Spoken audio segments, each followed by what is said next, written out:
good man, Mick. Yeah, I'll find him. Everyone knows Mick. He's a local institution. All right, well, I'll see you there tomorrow at 1 o'clock. Deluxe. And look, after it for me, won't you? That's a lot of value in there, more than you think. As Arthur walked away, Deluxe punched Ronan on the arm, a sharp, celebratory jab. You kicked me, Ronan complained, rubbing his bicep. Yes, that's because you've got a big mouth, Ronan. You nearly gave Arthur the impression that we were small time, amateur hour. If I can just pull this off, Ronan, I will double my investment. Think of the possibilities, the lifestyle, upgrades, the global empire. Yeah, where you gonna get 12,500 pounds from, Deluxe? You haven't got a pot to well, you know. Your last venture, that eco-friendly wind turbine made from old washing machine parts, cost us a fortune. Well, there's Barney Cavendish. He's got a lot of money, likes a Campbell, a high roller. Mick down the nag's head. He knows a bargain when he sees one. Stanley, bless his cotton socks, he's always good for a few quid. And Alistair, he's got his pension. Yeah, I'll put together a little consortium, a group of like-minded investors, a collective of visionaries. What? You mean just hand the whole deal over to them? You'll lose all your profit, Deluxe. You'll be left with scraps. No, no, no. I've got some money to put in. Oh, don't you remember what I told you the other day? Our partnership is virtually broke. No, Ronan, our partnership is potless. Beyond broke.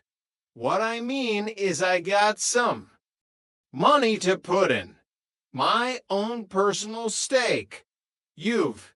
How much? Oh, no. It's not a lot. No. It's just, you know, what? For grand.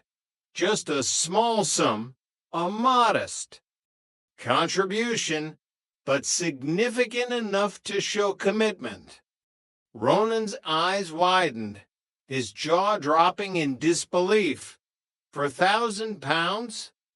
Deluxe, that's more like a bleeding ostrich egg. Where'd you get that from? Deluxe, you've been hiding money from me, your own brother and financial advisor. No, just been money I've been saving up over the years. A little bit here, a little bit there, you know, soon builds up. A prudent financial strategy, Ronan. Something you should try. A penny saved is a penny earned. You conning it, you absolute charlatan. No, no. You could have done the same thing, Ronan. Don't talk to me. No, you could have done. Oh, you could, Mom said. To me on her deathbed, she said, Deluxe boy, always look after your brother. He's a bit soft in the head and always losing his wallet. The next day, a motley crew gathered at the Nag's Head. Deluxe, Ronan, Alistair, Mick, Stanley, and Barney. Deluxe, ever the master of ceremonies, had successfully rallied them into a consortium for the gold chain deal. His infectious and often diluted optimism sweeping them along. Charlotte, Ronan's girlfriend, called, her voice slightly muffled. "You're back. Early. I thought you'd still be at the airport. Ronan, did the flight get canceled?" "No, the plane got off on time," Ronan replied, distracted, his eyes on Deluxe, who was holding court near the dartboard. "Where's Deluxe?" "Well, him and Arthur and, the rest of the consortium have gone down to Mix to, examine the goods. Due diligence, you understand. The rest of the consortium. How many's in it?" "Ronan, sounds like a small army." "Well, there's Deluxe, there's Stanley, there's Mick, there's that fella Barney, and there's me. Of course, there could be more by now. Deluxe is a bit of a magnet for these things. He draws them in like a financial black hole. What's he playing at? He's gone a bit public, hasn't he?